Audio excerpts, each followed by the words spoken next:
Tudo bem, pessoal? Bom, vamos para a nossa última aula do curso de Matemática 3, né? Onde nós vamos discutir agora a otimização com restrições de igualdade. Nesse último ponto, basicamente, nós vamos rever problemas de encontrar o máximo e o mínimo, mas agora com restrições, tudo bem?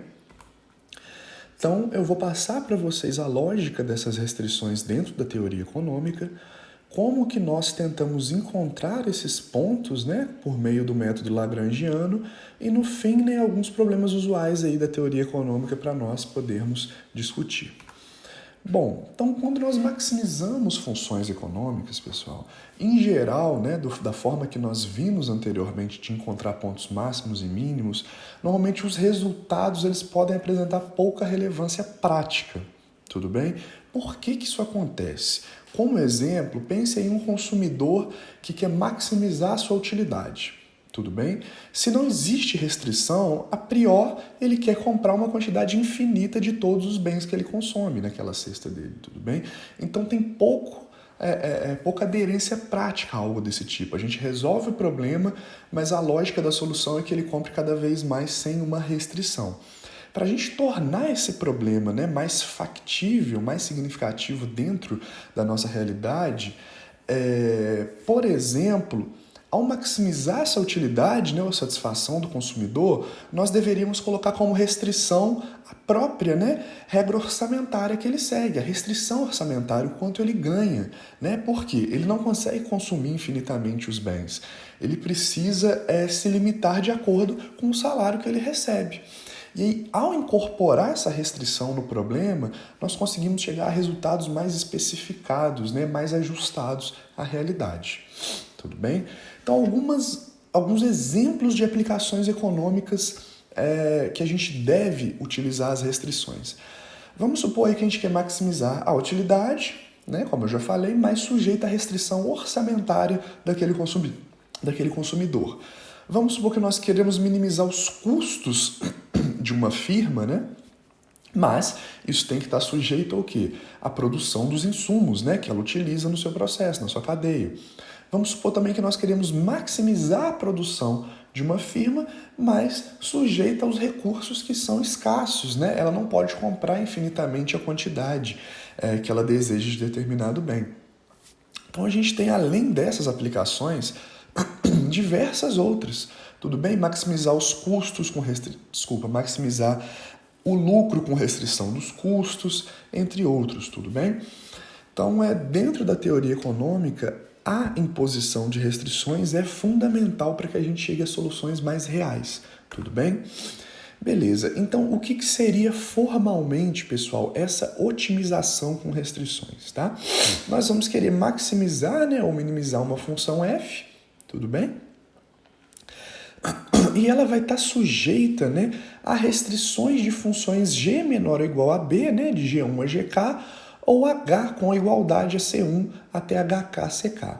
Né? Aqui eu vou mostrar para vocês que nós vamos nos concentrar nessa segunda linha, né, que são os problemas resolvidos com Lagrangiano, mas na primeira, no caso de desigualdade, nós temos o método de Cantucker.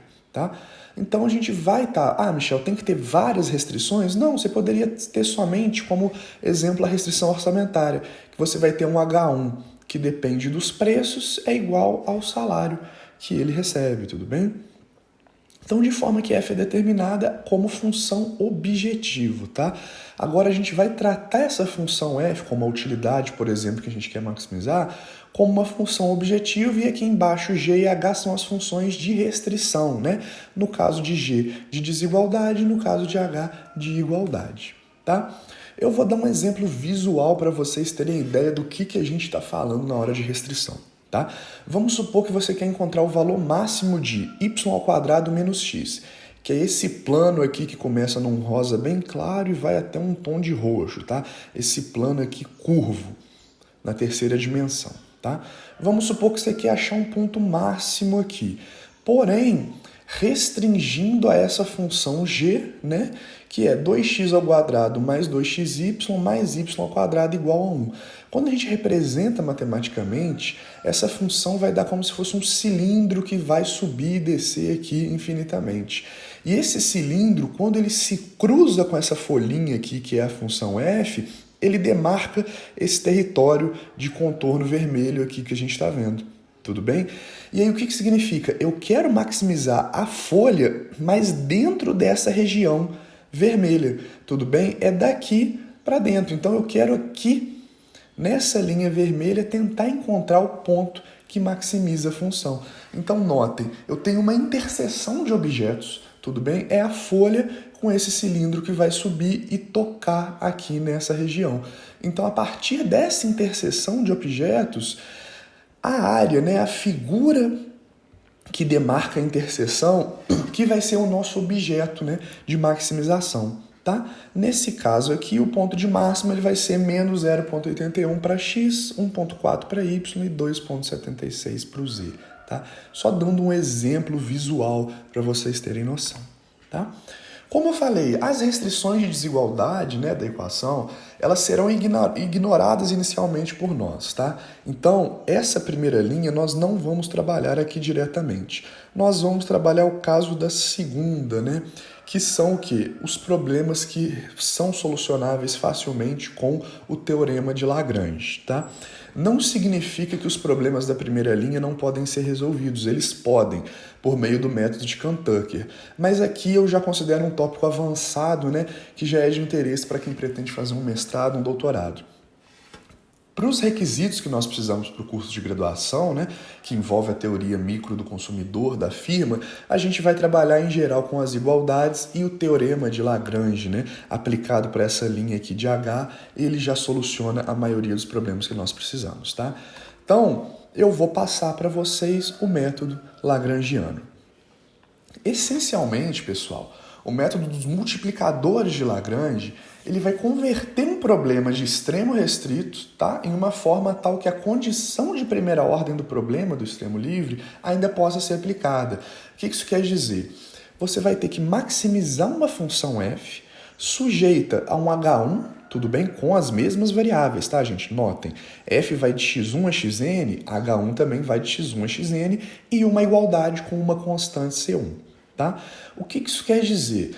Eu vou reexpressar esse problema em um outro formato e as derivadas vão me permitir solucionar isso. Veja bem, o lagrangiano ele vai ser L igual a f de x1 a xn, que é a nossa função objetivo, que a gente quer maximizar, menos um lambda, que é o multiplicador de Lagrange, vezes h1 de x1 a xn menos o c1. Então, o que eu faço?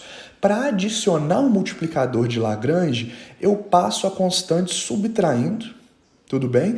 E o termo H1, né, menos a C1, multiplicado pelo lagrangiano com o sinal negativo aqui. Tudo bem, pessoal?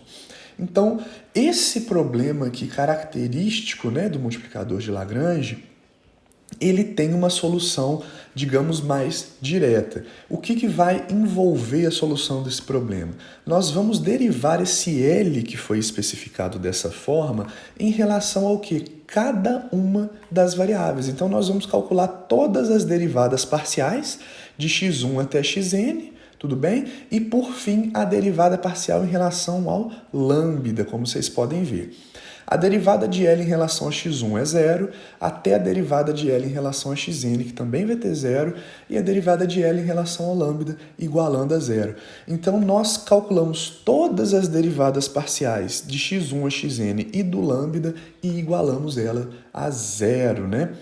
Nessa forma, pessoal, com as soluções que nós encontrarmos aqui, né, a gente vai ter várias equações, nós vamos resolver nesse sistema e encontrar aí os pontos x1, xn desejados, né? Onde f tem seus extremos sujeitos à restrição. Então, a gente, ao resolver essas derivadas parciais, encontrar o sistema e fazer a substituição, nós vamos encontrar quais os pontos, né, x1 a xn que maximizam f sujeitos a essa restrição. Tudo bem? Beleza, encontramos os pontos. Então, a gente aqui, no caso, nessa primeira etapa do lagrangiano, nós encontramos os pontos, né, que são os elencados como ponto críticos. Para a gente definir se esse ponto é mínimo ou máximo, o que a gente vai precisar fazer? Lembre-se lá da aula anterior. A gente vai precisar de uma matriz hessiana. Só que nesse caso, pessoal, de um problema com restrição, a gente vai usar a hessiana orlada ou aumentada. Tá? Ela ainda é uma matriz que vocês podem ver que tem as derivadas segundas, tá? F de x1, x1, x1, x2 até x1, xn, e aqui para baixo xn, x1 até xn, xn. O que ela tem de adicional é um zero no primeiro elemento e em sequência para a primeira linha a gente tem as derivadas da restrição, da função h, tudo bem? Então, além das derivadas de f, a gente vai ter derivadas da função h, porém a derivada da função h de primeira ordem somente, tá? Para a função h, a gente completa essa linha com as derivadas parciais de primeira ordem e a primeira coluna também, sempre mantendo o zero como primeiro elemento, tudo bem? De x1 até xn, tudo bem, gente? Então, a primeira linha e a primeira coluna são os adicionais da hessiana orlada. O resto é uma matriz hessiana comum, onde nós derivamos f duas vezes para todas as variáveis presentes no problema, tá?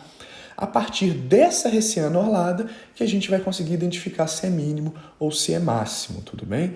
Ah, Michel, ok, você fez o caso em que eu tenho aqui a maximização da função f em relação a uma restrição. E se eu tiver mais de uma restrição? Tudo bem? Se eu tiver k restrições distintas? Sem problema, pessoal. Nós podemos executar, né, o lagrangiano da mesma forma. Só que agora eu vou definir L como f de x1 a xn menos o lambda 1 da primeira restrição aqui, né, onde a constante passa subtraindo, menos lambda 2 da segunda restrição até o lambda k da késima restrição, tudo bem? Então, nós adicionamos lambdas e restrições até chegar ao final do total das restrições que você quer determinar, tudo bem? No caso aqui, k.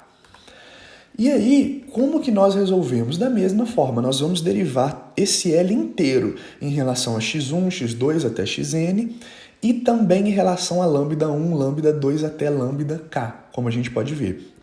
Então, a gente vai ter um sistema bem maior, tá? Consideravelmente maior, que vai a derivada de L de x1 até xn, depois derivada de L de lambda 1 até lambda k. Então, você deriva todas as variáveis, né? E todos os multiplicadores de Lagrange.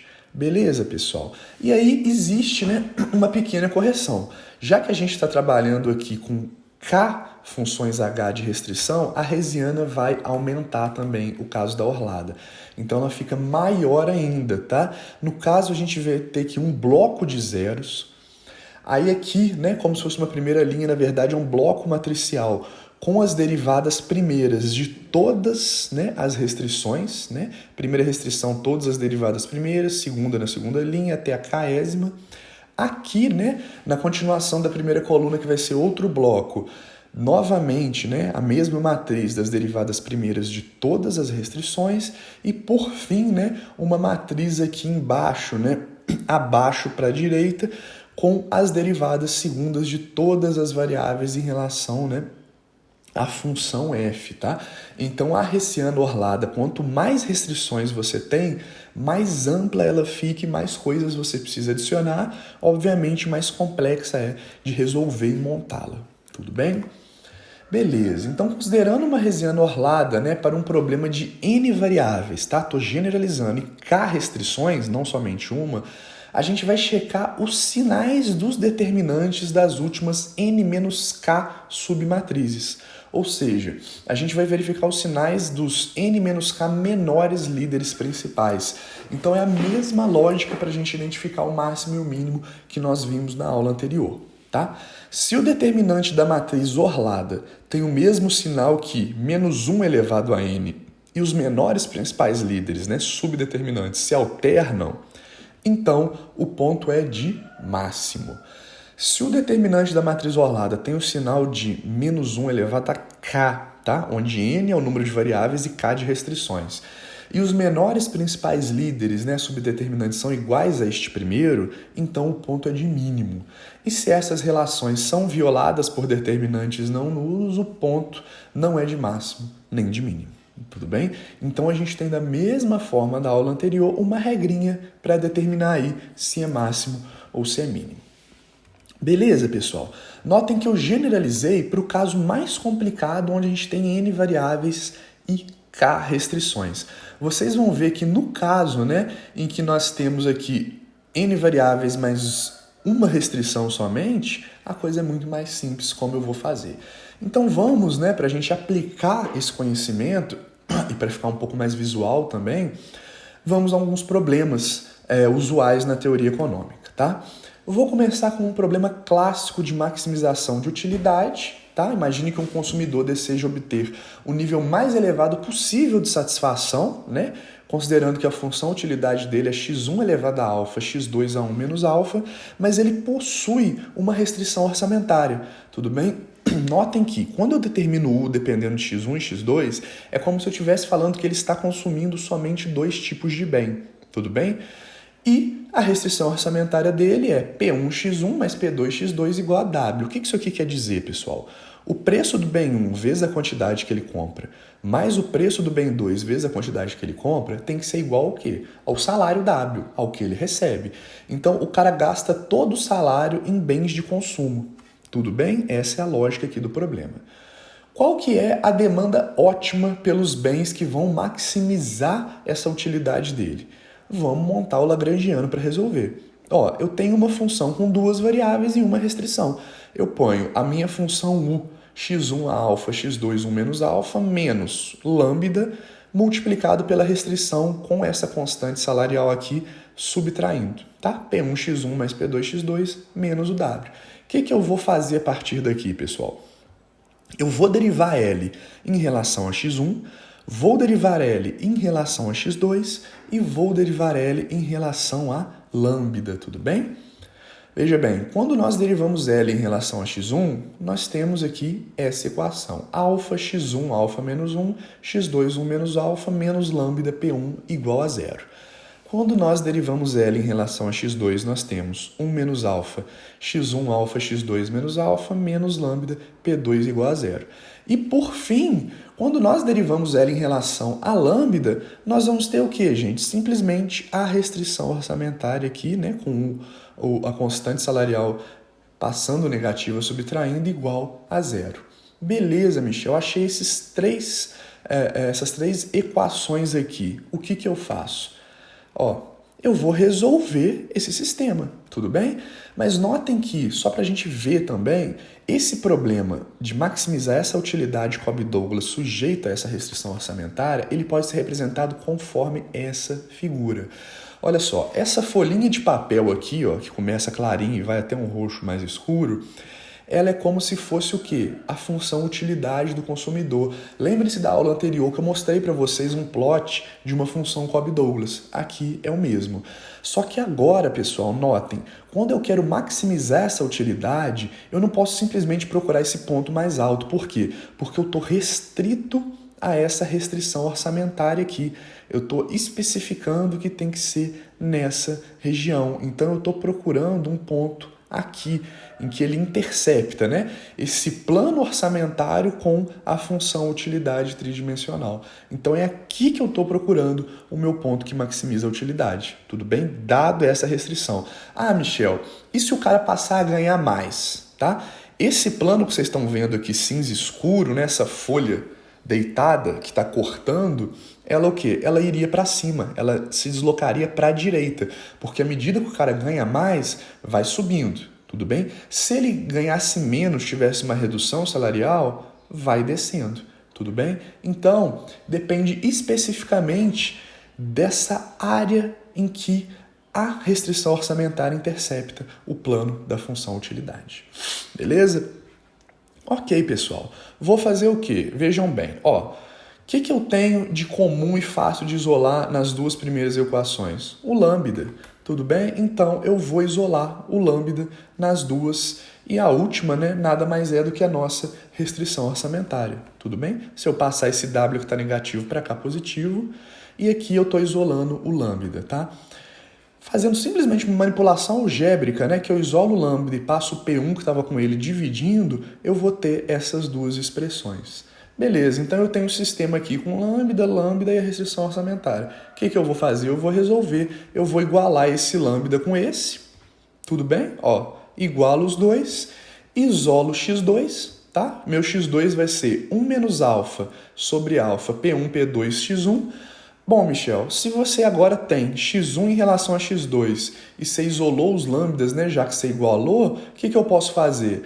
Eu expresso aqui, eu substituo. Tudo bem, pessoal? Eu vou substituir o meu x2 nessa restrição orçamentária para eu ficar somente com o termo x1 e vou achar x1 em função dos preços e do quanto o cara ganha, tá? Então eu igualei os lambdas, né? Essa expressão com essa, isolei o x2, que ficou dessa forma, né? Em função de x1 e os preços, e substituí esse x2 na restrição orçamentária.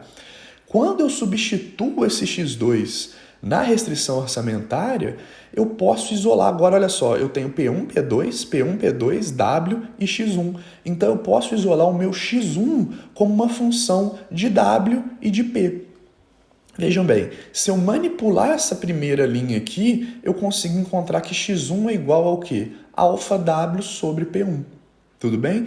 Eu acho que o meu x1 depende do quê? Da proporção, tudo bem?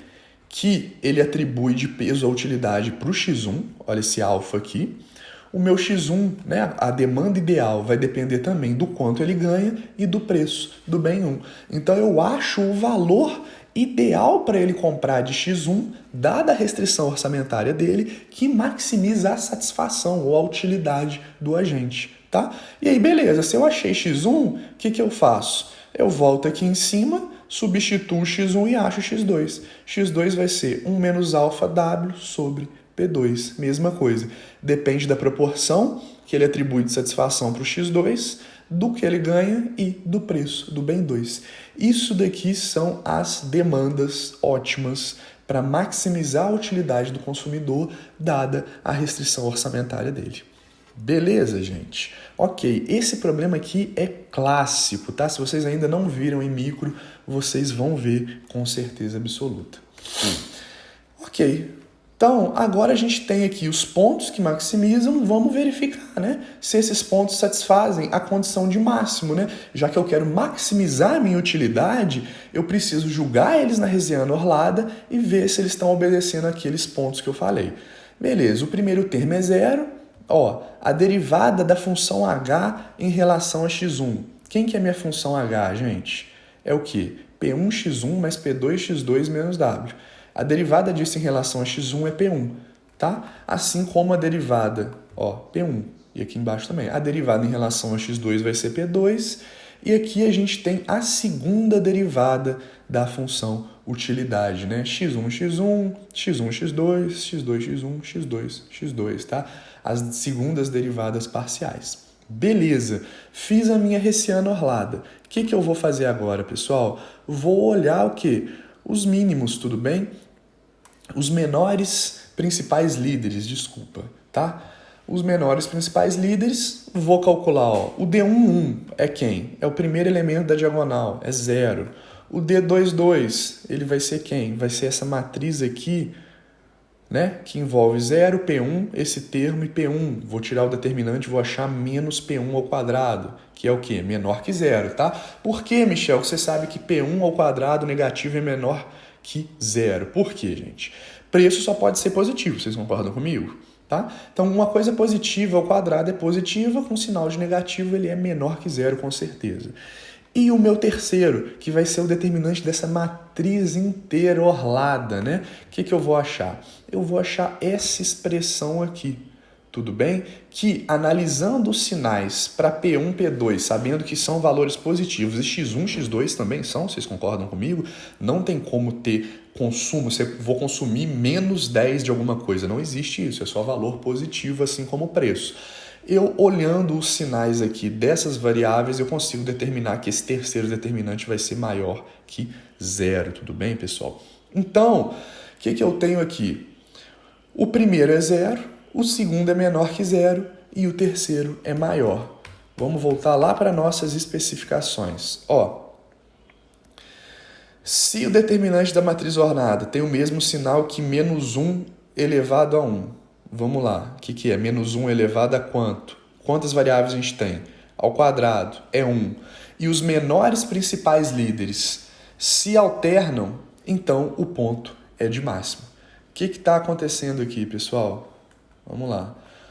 Menos, mais, e esse aqui é 0. Tudo bem? Além disso, já que o determinante da matriz orlada tem o sinal que menos 1 ao quadrado, tudo bem que é maior que 0 ou positivo, a gente atende a tudo que está escrito nessa primeira especificação. Ó, menos 1 elevado ao quadrado é positivo, igual o menor principal líder 3, e os outros, né, subdeterminantes dos menores líderes 1 e 2, eles alternam. Tudo bem? Então, o ponto é máximo. Tudo bem, gente? Tá? Então, olha bem. Positivo, negativo e 0. Encontrei que esse ponto que eu achei aqui para as demandas ótimas é de maximização da utilidade. Beleza? Ok, vamos para um segundo exemplo então, pessoal, né? Fizemos aqui então, só retornando, notem o que envolve a maximização, né? É a mesma lógica do capítulo anterior, mas agora você tem uma restrição. Você resolve o problema, acha os pontos críticos, tudo bem? Os pontos que são... a gente está desconfiando, né, que eles são máximos e mínimos, e determinamos, a partir da matriz orlada, né, Hessiana orlada, se esses pontos vão ser máximos ou mínimos. Tudo bem, gente? Ok. Beleza. Vamos então para a minimização do custo de produção, né? Considere que você possui, né, uma firma com duas plantas com funções custo distintas. A planta 1 apresenta a seguinte função custo. C1 é igual a y1 ao quadrado sobre 2 e a planta 2 apresenta a seguinte função custo. C2 é igual a y2. Qual o custo total que o produtor irá incorrer se produzir uma quantidade K de unidades? Então, eu quero saber qual é o custo total se ele vai produzir K quantidades considerando essas funções custo. Primeiro de tudo, o que eu quero? Eu vou montar o lagrangiano para minimizar esse custo, dado que ele quer produzir K unidades. Então, eu tenho y1 ao quadrado sobre 2 mais y2, que é o custo total dele, tá? Eu estou somando C1 com C2, menos a restrição dele, que é o quê? y1 mais y2 tem que ser igual a K. Então, eu passo o K negativo e coloco o lambda aqui no lagrangiano. Então, eu estou minimizando o custo em relação à quantidade produzida. Beleza, fiz o lagrangiano, vou derivar em relação a y1, y2 e lambda. Vou achar essas expressões, ó. y1 menos lambda é 0, 1 menos lambda é 0, y1 mais y2 menos k é 0. Então, assim, o que eu encontro? Ó, y1 é lambda e lambda é 1, então y1 é 1. E se y2 é exatamente k menos o y1, eu tenho que y2 é k menos 1. Tudo bem? Eu simplesmente resolvi esse sistema de 3 equações aqui. Beleza, gente? Ó, 1, 2, 3 variáveis. Desculpa, 3 com lambda. 1, 2, 3. Aqui eu tenho um valor constante, aqui também é constante. Eu tenho 3 equações. 3 variáveis, 3 equações. Sistema possível determinado com solução única, beleza? Onde y1 é 1 e y2 é simplesmente k menos 1. Tá? Beleza, achamos os pontos, vamos fazer o quê? Vamos julgar eles na Hessiana para ver se ele satisfaz a condição de mínimo igual a gente precisa. Tudo bem, gente? Ok. Primeiro ponto é 0. E vamos lá. Derivada da função de restrição em relação à primeira variável. Qual que é a derivada disso aqui, ó? Dessa função em relação a y1? É 1. Em relação a y2 também vai ser 1. Tá? Então, 1, 1, 1, 1. Derivada, né, da função de custo duas vezes em relação a y1. Se eu derivar uma vez, eu vou ter y1, né? Tudo bem? Todo mundo concorda que o custo é essa função aqui. E derivar y1 de novo, eu também tenho 1. A mesma coisa vai se aplicar se eu derivar duas vezes, né? Em relação agora a... Não, desculpa. Se eu derivar agora sequencialmente, na primeira derivada y1, y1 é 1. Agora, se eu derivar sequencialmente y1 e y2 ou y2 duas vezes, sempre vai dar 0. Vamos pegar essa função custo total, tá? Ignora essa parte aqui. E derive isso em relação a y2. Dá 1. Derivou de novo? Zerou. Ou então, derivei em relação a y1, né? Deu y1. Agora eu derivo em relação a y2, zero, e o oposto também é válido. Então a minha hessiana é essa daqui, ó. A primeira linha é zero, derivada da restrição em relação a y1, derivada da restrição em relação a y2, assim como a primeira coluna, e essas 4 aqui do meio são as derivadas segundas parciais.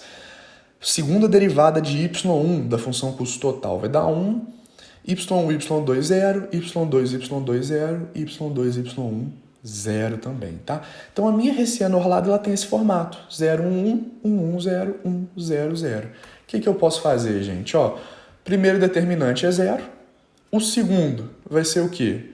0 vezes 1, menos 1, então ele dá menos 1, e o terceiro, né, se eu fizer a regra de Sarrur, ou então fizer os triângulos internos, ele vai dar quanto? Menos 1, tá? Então eu tenho aqui, ó, vamos voltar lá para a nossa especificação. O determinante da matriz ornada tem o mesmo sinal que menos 1 elevado a k? Quantas restrições eu tenho? Uma. Menos 1 elevado a 1 é quanto? Menos 1. O determinante a gente viu que dá menos 1 negativo, então é o mesmo sinal. E os menores principais líderes são iguais a este primeiro, tudo bem? Então, eu tenho aqui, ó, vamos lá, menos 1, desculpa, é aqui para frente. Menos 1 também, e o primeiro é 0. Tá? Obviamente, gente, olha só, a hessiana orlada, o primeiro sempre dá 0, então é os outros menores principais líderes, tudo bem? Notem lá na definição que eu fiz para vocês, ó, esse primeiro termo é sempre 0, então o primeiro menor principal líder é sempre 0, tá? A gente não precisa, na verdade, nem fazer, nem colocar ele especificamente, a gente está interessado no segundo até o tamanho da matriz, tá? Então a gente achou, ó, o segundo é menos 1, o terceiro também, é o mesmo sinal que menos 1 elevado a 1, então a gente achou todos os fatores que atendem a essa segunda definição aqui, tá? Então é um ponto de mínimo. Então eu concluo também que ao resolver esse problema e encontrar que os valores que minimizam o custo para a produção é 1 e k menos 1, eu estou minimizando o custo total em relação à quantidade produzida, tá? Então o custo total é y1 ao quadrado sobre 2 mais y2, eu substituo y1 é 1, tá? Então vai ficar meio mais y2 é quanto? K menos 1.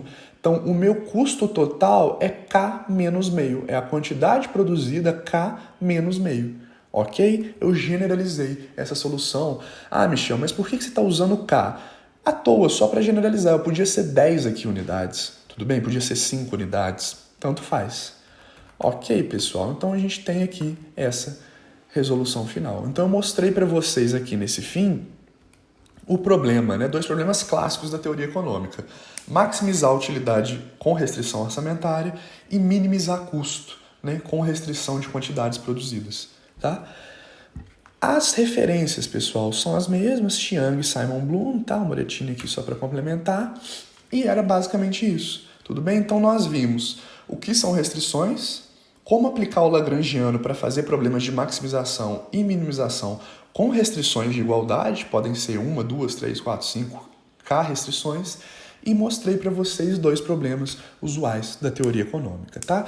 Eu acredito, gente, que com essa conclusão, que com esse último capítulo, vocês estão plenamente dispostos, né, com possibilidades, preparados, que eu gostaria de dizer, para enfrentar qualquer problema dentro da microeconomia e dentro da macroeconomia a nível de graduação. Tudo bem? Vocês vão conseguir resolver tudo e vocês vão ver que na micro, principalmente, os resultados que vocês olham lá no livro do Pintic, do Varian, né, do Nicholson, eles vão fazer mais sentido. Você não vai precisar olhar e falar a demanda ótima é essa, né, do problema de maximização da utilidade com restrição orçamentária.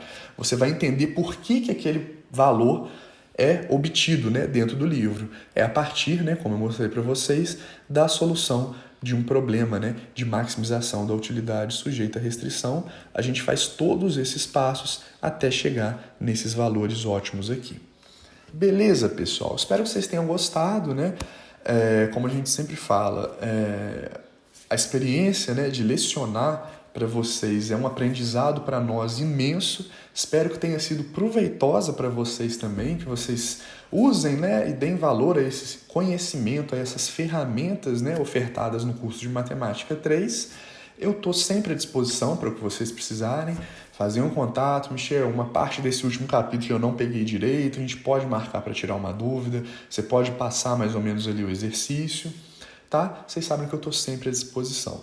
E, por fim, eu vou pedir para que vocês refaçam, né, esses últimos exemplos aqui dos problemas usuais da teoria econômica, né, a maximização da utilidade e a minimização do custo de produção, para treinar em casa. Beleza? Era isso, pessoal. Muito obrigado, né, pela atenção, pelo semestre, e a gente se vê em outras disciplinas. Um abraço.